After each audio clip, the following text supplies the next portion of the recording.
गणनायकाय गणदेवताय गणाध्यक्षाय धीमहि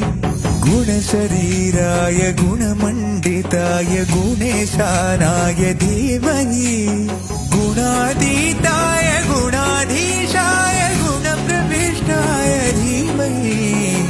एकदन्ताय वक्रतुण्डाय गौरीतनयाय धीमहि गजेशानाय भालचन्द्राय श्रीगणेशाय धीमहि